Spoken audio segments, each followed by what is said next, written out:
We continue the greatness yet again in JJK 229 with Sukuna and Gojo doing another clash, and the agendas are running free all over Twitter and TikTok, and I gotta say they're pretty hilarious. Whether it's the Gojo fans or Sukuna's fans with the whole fraud thing, I'm loving this whole thing and everything that's coming with the battle. Feel free to check out my latest video of JJK Season 2 Episode 2 of the hidden inventory. Pretty much did like a little explanation / review, my own little style of doing that. Feel free to check that out if you want, but I ain't gonna waste no more time. Let's go ahead and get right into the video. The domain battle between Sukuna and Gojo has officially shifted. Within the 3 minutes of this class, Sukuna has to break Gojo's small ass barrier, while Gojo just has to do enough damage to Sukuna on the inside for Unlimited Void to work, which is really light work for Gojo. This really opens up the matchups between the open domains versus the closed domains, and how someone with a closed domain can overcome someone with an open like Sukuna and Kenjaku. I could definitely see something like this happening in the future, potentially with maybe even Yuta versus Kenjaku whenever we get Yuta's domain revealed, which I do think is going to be one of the last things we see from him in the series. Now we see what Gojo's plan was after seeing his domain collapse so many times throughout this battle. And this panel of Shoko saying Gojo will win is cool because of not only hidden inventory being animated, so it's kind of surreal seeing that. Plus, Gojo in this panel just looks tough. Swole body, curse energy flowing through his body. I don't know what it is, but Gojo being buff, it's like, I still have to kind of get used to that because I'm so used to seeing him in that school uniform. So seeing him jacked fighting Sukuna is kind of badass. Gojo in the Unlimited Void throwing mix-ups at Sukuna, throwing multiple punches at him, and once he got the opening, he actually launches him back and forth into his shrine, destroying it with blue laps. And we see Gojo got the crazy eyes peeled back too, so we know he's in another gear. And when they leave the domain, you see the damage Sukuna takes on the side of his face from that exchange. I feel like in close range combat, Gojo has too much of an advantage against Sukuna because Gojo in base with the Limitless can really just control the flow of the battle in the fight within whatever he wants to do. While Sukuna is more so of a chaotic fighter with Dismantle, he's pure damage, and considering he's not using the whole 10 shadows technique, he's really limiting himself offensively against Gojo. Yuta has a dope observation feat. He realized Gojo expanded his domain faster than Sukuna at 0.01 second speed due to Sukuna fucking up healing his body before his curse technique. It's always odd seeing Yuta sweating and just being real nervous watching this fight and just looking at times just joyful. Yet he's the 4th most dangerous character by far in the series that's remaining right now, and yes, he's behind Kenjaku. We are not debating that. We get another great panel of their eyes meeting in the Unlimited Void, and Gojo stabbing Sukuna right through the heart, similar to how Sukuna pierced Yuji's body before he went to fight Megumi at the detention center. Yet another callback to Fearsome Womb in this arc. And while the domains are getting ready to collapse, Gojo even says, crushing your heart was the bare minimum. I'll bring you closer to death than Yuji did at the detention center.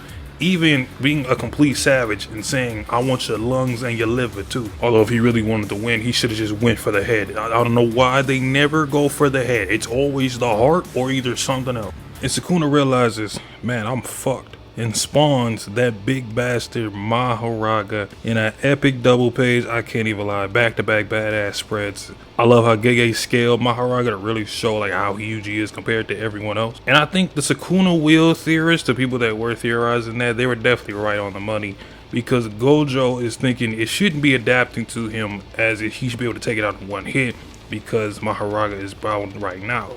But it was already adapting to Unlimited Void and destroys the domain and the barrier, meaning Sukuna had the wheel out in the middle of the fight while they were clashing domains. I don't know if it was at the very beginning or maybe the first time that he did the domain expansion, but he definitely had it out at some point. And we just get Mahoraga just staring at Gojo with this demonic grin. And it is really not looking too good for Gojo right now. Alright, we gotta talk about the fraud agenda stuff. And I'm gonna tap in for once because I gotta say, Sukuna, I can't even be mad because, to be honest, Sukuna is just taking advantage of his surroundings. You know, he was taking advantage of Megumi, and he had to get out of Yuji's body to fight in the first place. He was seeing a greater vision for himself, and I think people sleep on that aspect. Sukuna was doing what any sorcerer you know, was evil, want power to do it. He gained more power, got the 10 shadows technique, and let's not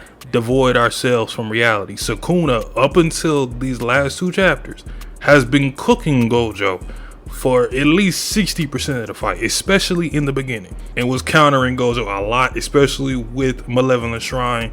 So let's not act like Gojo was just cooking and he's about to just take over the fight, because I had Sukuna definitely winning with the 10 shadows, because I wanted him to use it in this fight anyways. I don't know why people are avoiding them.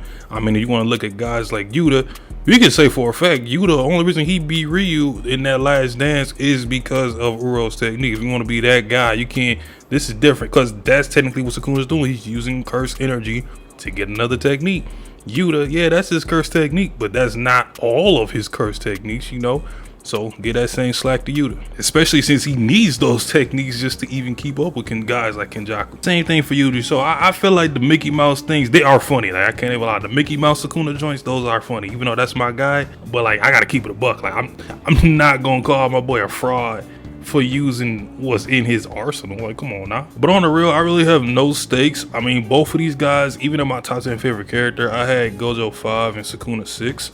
But up until now, they're literally kind of like even for me. So whoever wins, even though we know who's gonna win, I'm just rocking with it, whichever one.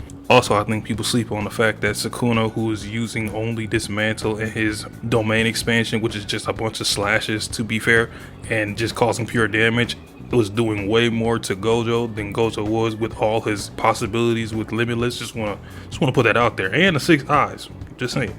And Sukuna still hasn't even used his full body of the full arm. So like, you know what I'm saying, Gojo fans might want to just calm down just a little. Now, is Gojo finished? I feel like no, because this could go in a couple ways. If he has to do, if it stays a 2v1, I feel like it's gonna end in like the next 2 chapters. But I wish I could find the guy's TikTok, because I saw it and I was mad I couldn't save it, because he had a great idea that someone is going to jump in and help Gojo fight Maharaga. Gojo fights Maharaga, and then that person will hold off Sukuna. And basically he had this idea of Kashima was going to jump in and finally get his 1v1 with Sukuna here.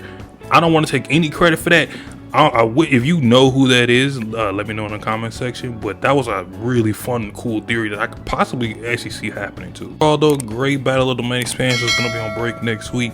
And is it just me, or is it like this fight is so good? I just want to see like all the possibilities of it. But at the same time, I can't wait until the other characters jump in, because once everybody realizes this battle is over, I feel like the whole energy of the series is just going to be so different. But can't wait for 230.